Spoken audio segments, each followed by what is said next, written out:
Thank you for tuning into Cytology 101. I'm your host, Sydney Robinson. We'll get into the challenges of the dental industry, empower leaders to inspire their teams, and foster collaboration between office team members and practice owners. Together, we'll find creative solutions to get shit done. Do your team members... Hey y'all, welcome to part 2 of Chaos Coordinators.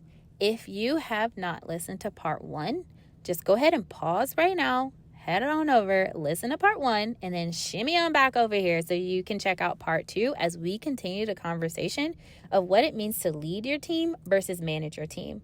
What does it mean to empower your team members so that you have efficient workflows and processes and just a cohesive unit? I am crazy excited to be able to publish this because it was one of my very first workshops that I've ever hosted where we all got together as office managers and we just had such a great time talking about our practices, and we had all of these amazing tips and tricks that we were all able to take back to our practices. So I hope you enjoy this episode and stick around for part 3. Do your team members communicate with each other? If they have a problem with scheduling and in a non-confrontational way, can they go to Sarah with an H and say, hey, Sarah, we have this crown root canal on our schedule. It's right next to, here we go, a whole bunch of fillings. 3 surface fillings and a proximal. Anyone used to be a dental assistant? Now, how much would that drive you crazy? Girl, it happens though, right? But can you go to your front office team member and say, hey, this is what I see. Is there any way that we can work together to try to fix the schedule without them feeling offended, without them feeling like, oh, she's trying to tell me that I did something wrong? Can your team collaborate in that sense? Dr. Addison Killeen, I was in his practice. I don't know if you guys heard of Dr. Addison. I actually have the pleasure of going into his practice, helping out every once in a while. But this is the most amazing thing that I've seen. His associate, his front office lead, and his billing coordinator, they had a surgical case that was scheduled, but they didn't get the medical release for this patient. They were on it. Doc said, okay, well, I can do this, this, and this. If you go in, you can call. They worked together. They were still able to keep, I think it was like a $20,000 case on their schedule because they collaborated and not like, oh my God, well, you didn't tell me, or this wasn't here, this wasn't there. It was a mistake on the front office team, and she owned it though. She said, you know what? I completely missed the note. It is right here. What can I do? Instead of making excuses, she took ownership and she made a mistake. And it was the most beautiful thing. And they were like, you know what? We got it. We can make it work. And it did. Does your team members collaborate like that? And if they don't, can they? If you had an executive presence to empower them and inspire them and influence them, you know what, Sid, I heard that you had a problem with the scheduling. Can I sit down with you and Sarah? Let's talk about how we can fix it in the future. Maybe we can do scheduling blocks. Let's talk about how we can overcome these challenges. Empower them to do it together, but in a non-confrontational way. But it's going to start with you guys. And then emotionally intelligent. Now, this is the part where I struggle. As you guys can see, I have a kind of strange personality. As a leader, you have to know your feelings. You have to know when you're stressed out. You're tired because you got in late from a flight, or you was up all night with your baby or screaming puppy, or your husband because he can't sleep, right? Are you tired? Did you eat? Jalen will give me like a Snickers bar or some candy or granola bar, and that's how I know I must be hangry because homegirl's trying to tell me something. Do you know your emotions? When someone comes to you with another billing question, do you cringe or break your pen? You got to be aware of those signs, because if you're not, if you feel that way internally, what do you think your face say? If you're not encouraging and inspiring your team members, they come to you, you have that cringing face. Do you think they're going to come to you again, or are they just going to continue making the same mistake? So we're going to get into some tips and tricks of how we can do this. How to communicate and influence your team. Now, on my journey, and we're going to get into the journey of Sydney, I told you guys I quit earlier. Actually, how many of you guys watched the OM workshop? I think I sent it, but it's in FOA. So I'm gonna give you guys a quick little note about me. So I rambunctious kid. You can probably tell it. No one can tell me what to do. I'm gonna do what I want to do kind of gal. Free spirit. If I want to do it, I'm gonna go do it. I'm gonna figure it out. I was such a go-getter, but also I just had this focus. But I didn't know I was dyslexic and ADHD at that time. In school, I struggled. I was one of those kids who had to work twice as hard as everyone else in school. And I didn't know how to deal with it. So my dealing with it was, I'm going to make sure no one saw me as dumb. If I had to read out loud and I saw, how teachers just go around the room and you read a paragraph, I would try to map out where my paragraph was so I can read it out loud. And if I could just remember it, then I'm golden. But if someone went over on their darn paragraph and it threw me off, now I got to calculate it again. That's the type of student that I was. I had to be 1 step, 2 steps ahead of everybody else. And I made it. Barely, but I made it. So it was really tough for me in school. But again, I worked hard and I figured it out. I was told I was stupid. I wasn't smart. You need to get this kid some help. They even probably thought I had learning disabilities. Well, I did. I was dyslexic. But I didn't know that actually until I got to college. And it wasn't until college I was sitting down and the professor was like, hey, can you stay for a second? I was like, all right. Dang it, I'm in trouble again. That happens because, again, I was a firecracker back then. But dang it, I'm in trouble again. And he goes, I want you to do me a favor. I want you to read these numbers that I'm writing down. So I was like, oh, heart start going. It's like, shoot. So I was reading the numbers off. And of course, I stumbled backwards, right? Then he said, I want to read you the numbers and I want you to write them. And so I did it. He read off the numbers. I wrote it. Same thing though. Some of the numbers, not as bad as reading it out loud, but some of the numbers I still got mixed up. Then he said, I want you to think of these numbers. I'm gonna give you a second. I want you to think of these numbers, and then I want you to repeat it back to me. Nailed it. And he goes, has anyone ever told you you're dyslexic? It's like, no. He goes, yeah, my daughter's dyslexic, and I want you to go see this person. I did, and come to find out that was my problem. Now, did that give me all free range? Nope. I hid in a dungeon, kept it to myself, and to me, it was embarrassing. It was embarrassing. It was not a good thing for me, even to this day. Darn it, I'm a leader. I'm a business owner. I should know these things, or I should be able to say these things right, but I don't. And it wasn't until, I want to say a couple years ago, I actually opened up to Ashley about it. And then her mind, she goes, oh, it makes sense. It was like a light bulb going off in her head. And she made me feel so comfortable about it. But it was around the time hey, you've been running these companies, you open and you start it. Me and Ashley butt heads. The reason why, we used to. Oh, no. She's still my mentor though. But we used to butt heads on when it came to system and operations. The reason why was I work backwards. I start with the problem and I work my way through the problems, but backwards. She works forward. No, Sydney, you can't do this without doing this. I said, you can once you do this, this, and this. And we will always see differently. And it wasn't until I told her that she goes, oh. But then now what's awesome about it is she asked me first. She goes, so this is the goal. What do you think we should do? Got it. And it works. I don't know why it works, but it does. And so a couple years ago, again, I'm really great with systems and operations. I really love just putting things into place. I love IT. I love puzzles. I love finding a problem and figuring it out. That is my jam, and I can. The one thing that I can't figure out is people. People are so unpredictable to me. Team members are so unpredictable. I can do all these things. But it wasn't until I was like, you're the problem now. Are people really that complicated? So I found this book, And it's called How to Have a Good Day by Caroline Webb.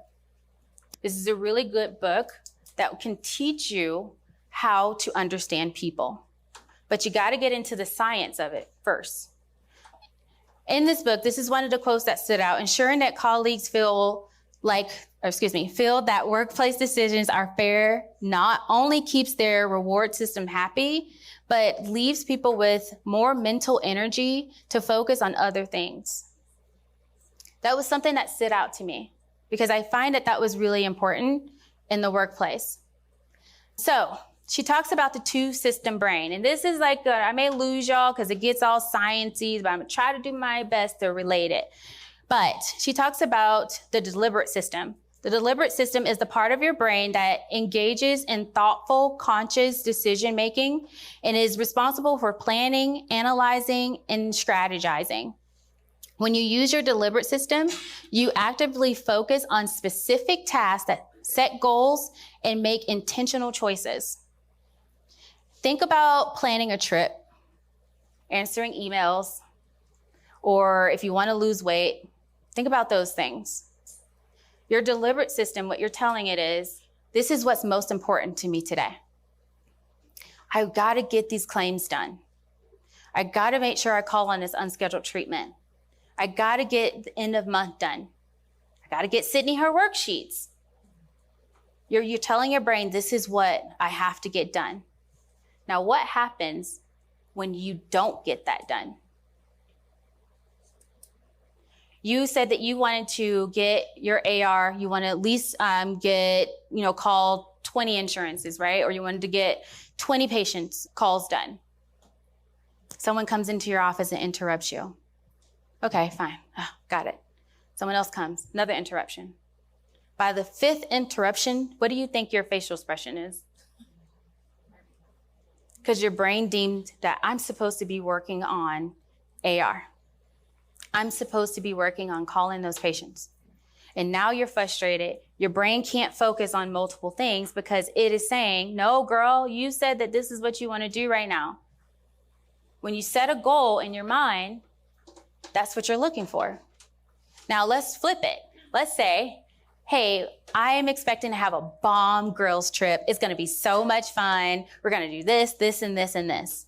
Well, you plan your excursion. You get to your destination. We're going to use Costa Rica because we're actually doing our OM retreat in Costa Rica. So we get to Costa Rica, we land. The shuttle's supposed to be there. Shit, shuttle's not here. It's late. Excursion is in an hour. We got to go, right? First thing, brain, now what it's saying is, you were supposed to be on your shuttle. You're not on time. What do you think you're doing now? Are you frustrated? You going with the flow? What's happening here? Your deliberate system is what helps you stay focused on what it is that you want to do. Now, she then says the automatic system. The automatic system is a part of your brain that operates on autopilot, handling routine tasks and responses with minimum conscious effort. This system is responsible for everyday habits, reactions, and behaviors that have become ingrained through repetition and experience. That's driving. How many of you guys drive home for work and you're like, were all those lights green? Did I stop at that stop sign? That's happened to me before. There's been time I'm on the phone and I pull into the garage. I was like, wait, how did I get here? That's your automatic system. You do it every day, so it just knows what to do, right? It's autopilot. You don't have to think about it. So how does those work affect your day? The deliberate system has limited capacity and can only focus on one thing at a time. How many of y'all think y'all multitaskers and you're masters at it? You're wrong. You may be right, but you're wrong. The automatic system can alter your attitude and reactions to tasks that you have deemed irrelevant or low priority.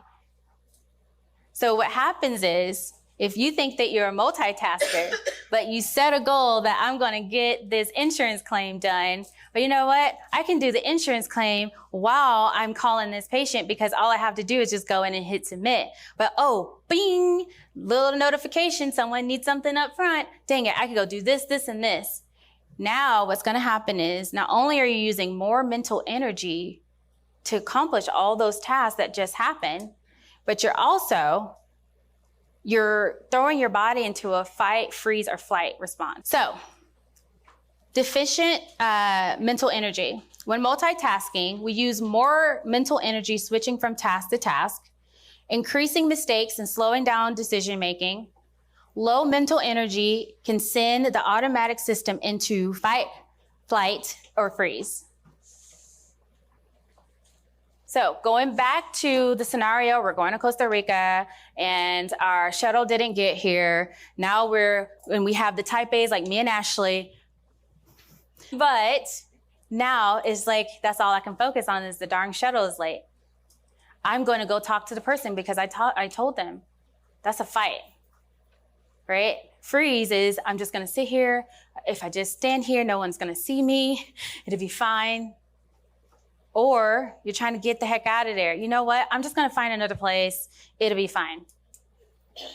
Think about it in the workplace now. You're having conversations. You're communicating with a team member. You have to give, some corrective action. Is that person defensive? Are they now combative, do you feel like? Or they're not taking ownership in their actions? Are they trying to, I have a patient, can we talk about this later? Are they trying to get out of there? Or are they just looking at you with their arms folded? Okay, whatever you need me to do. That's freeze. So whenever you're doing these things, that is what she talks about in this book. That causes decision fatigue. How are you supposed to oversee day-to-day operations if you can barely make a decision because you've been making decisions all day and you've been multitasking and you got Sarah with an H, you can't do the x-ray machine and want mustard. There's one time I got out of the car in the parking lot. I was like, I haven't even gotten into the practice yet, yo. Can we wait a minute? Yes, team chat is just blowing up already. That's decision fatigue. Already you're decision fatigue. But how? How are we supposed to oversee and be leaders in the practice if we have to make all these decisions on our own? You got to empower, influence, and encourage your team members. You got to collaborate, ask questions, find out what they don't know so that you can give them the tools and resources so that you don't have to go and fix x-ray machines and get mustard. That's going to be the trending thing. Defense mode involves behaviors and thoughts where a person is overly protective of themselves, quick to justify their actions, and slow to accept external suggestions or criticism. When someone is in defense mode, our cognitive bias and emotional reactions can screw our perceptions and lead to less effective communication and decision-making. It makes it hard for not only them, but you as well. How many times you've gone into a meeting, you're like, I've said this multiple times, right? That's your brain going into defense mode. And we got to make sure that we're checking our assumptions. Because now we're experiencing some bias. So what triggers defense mode? Defense mode can be triggered by stress, perceived threats, and emotional challenges, leading us to react defensively without much rational consideration. In a defensive state, our automatic system is trying to protect us, often resulting in quick protective responses to feedback or situations that might actually benefit from a more measured, thoughtful approach. When someone is in defensive mode, their automatic response can be used to filter out what they hear, see, triggers the fast thinking, and activates our freeze, flight, or fight response. I know I rushed through that, but the key point to that is it can filter out what you see and hear. If someone's in defense mode, most likely they're just thinking about how they can get their point across. Have you ever been arguing with your husband about something and it goes on for like 30 minutes? Well, usually it's because we're just trying to prove a point and we just want to be right. That's what I do. But now I have to check my assumptions. Am I actively listening to what his thing is? I don't know where the trash bags are. How? It's right here. Put the trash bag in the trash can. It's not that hard, right? I even labeled it. It's ridiculous. But think about that in the team setting. Discovery mode. When in discovery mode, we are open, we're curious, and we're eager to explore new ideas, insights, and different perspectives. By cultivating a discovery mode, individuals can transform their approach to daily challenges and interactions, leading to more productive and positive outcomes. Okay, you got defense and you got discovery. Discovery is asking questions. Well, Sarah, what happened to your mustard? What happened to the x-ray machine? What challenges are you facing? When someone comes to you and say, this just doesn't work, or I don't know how to do this, are you following up with questions?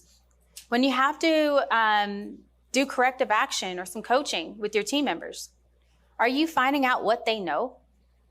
Discovery. Because if you go in and you say, Sydney, you're not verifying the insurance correctly. When you do the insurance, you have to make sure that you put the percentages here. Make sure category percentage is checked because we are a fee-for-service practice. Are you doing that and just telling them what to do? Or are you finding out why they don't know? Or are you asking the questions, hey, I noticed that with insurances, we are finding that we're getting a lot of claims sent back. So I want to chat with you to see what are you seeing when it comes to insurance verification? When it comes to entering, well, open dental, I can't figure out where to put in the percentages. Oh, well, let me show you. Here's where you can go in and find it. Also, we have this document. Here's a YouTube video. So in the future, if you do have that problem, here's where you can go and you can find it in case I'm unavailable. Now that person isn't in defense mode, they're in discovery. You're not showing up to work on time. You got to clock in at 7 o'clock. You can't just clock in 10 minutes after huddle. Sydney, I noticed that you're showing up to work late and I'm really concerned. Is there something I should be aware of? Is there something going on that maybe I can help you with? That's leading with empathy. That's putting them in discovery mode. Well, you know what? Yeah, my car broke down and I've been taking an Uber or Lyft, or this is what's been going on. I do plan on having it fixed by this. Well, we can definitely support you. I do want to let the team know because I noticed that Sarah with an H has been doing your morning huddles for you. I think if we just communicate that with each other, then we can see what we can do as an office to help you. Especially if that's a team member that's been with you for a long time, right? That's how you put them in discovery mode. The benefits of being in discovery mode, it enhances creativity and problem solving, allowing for a broader range of solutions and consideration. It improves interactions and relationships. It contributes to personal and professional growth by facilitating continuous learning and adoption. So it just gives them an open mind. But how do you get your team members to do this? How do you teach them this internally so they can collaborate with each other? If I go to my team member and I want to tell them like, hey, I noticed at the schedule, we have this fillings next to this crown. It's going to be difficult for us to do that together. Can you tell me what is it that we could do to try to rearrange the schedule? Or was there a special case that I should be aware of? Instead of going in and saying, you scheduled that wrong, what if the doctor told them that? But instead of you going in leading with curiosity, you led in with, you did it wrong. It's going to trigger that person to be defensive. How do you teach your team members that? Well, when that happens, or you hear it because you've been walking around the office, hey, Sid, can I talk to you for a quick second? I noticed that you had a challenge today, and I just want to work through it with you. Boom, there you go. Start teaching them those same tips and tricks. Because if you are the one that holds the keys to the kingdom, when you're not there, Sarah with an H and Susie, they're about to fight. Because they don't have these tips and tricks that you do. So a couple tips, prioritize your task. When you come into the office, can you batch some tasks together that's related? Okay, I'm going to do emails at this time because it's the slowest time. I'm going to check my emails at this time of day, this time of day. I'm going to batch emails that are trash that I can just easily get rid of. I'm going to batch emails that I can delegate to a team member. And the ones that need my focus, because I have time at this time, that's when I'm going to do these emails. Can you batch your tasks together? When you're doing your end of month report, hey, I'm going to do emails at this time. I'm going to do this at this time. And then I'm going to get an hour of uninterrupted time so I can do my end of month report. Team, today, this is a morning huddle. I have end of month reports due. I see that I have some downtime at this time. I'm going to go on Do Not Disturb into my office. And if anyone needs anything, Do not disturb. Can you have uninterrupted time? If you can't, we got to talk about that. Delegate wisely in time blocking. Block out time that you need. How long does it take you to do aging? Is it a day? Is it a couple hours? I say you should be doing it at least an hour a day if that's one of the tasks that you have to do. You need to do that an hour a day. But how are you going to do that if you're fixing x-ray machines, ordering mustard, fixing the operatories, handling billing questions? So here's what I want you to do today. I want you to think about all the interruptions. Is that something you could train someone? Think about it. Write it down. And if you don't know, go into the office next week, try to answer those emails and see who keeps interrupting you. And then write those down, because those are training moments. And that's what I love. This is an awesome training moment. Let me teach you something. I get super jazzed about it, because guess who's never coming to me again? So much room for activities. I get to do stuff like this. That's how we can make sure that we're doing all the things. And then intentional goal setting. So whenever you're in these conversations, whenever you're setting goals for yourself, you're having a tough conversation with Sarah with an H. What is your aim? What do you want to get out of it? What matters most to you? When you're setting goals for your day, what matters most to you? Are you going to go into that conversation trying to prove yourself right? No. You have to go in there with curiosity. Check your mood. What's your attitude? Are you hungry? Go eat a snack. Did you not get enough sleep? Then maybe don't go talk to Sarah with an H, because you know that you and her may fight. Where do you want to direct your focus? If you're having this conversation and you know that you have a person who's a firecracker like me, and every single time you have a conversation with this person, it always goes bad and you feel like you just never get anything accomplished, what is your attention? When Sydney starts to get defensive, then I'm going to ask questions to get her back into discovery mode. When Sydney doesn't take ownership in her actions, then I'm going to ask the question, what would you have done differently? That's how you check your attitude and your assumptions, because you're going to go in knowing that you always have this problem with Susie with the H. You've told her this multiple times, but have you asked questions? Have you figured out what the true problem is? What negative expectations do you have going into that conversation? Write those out.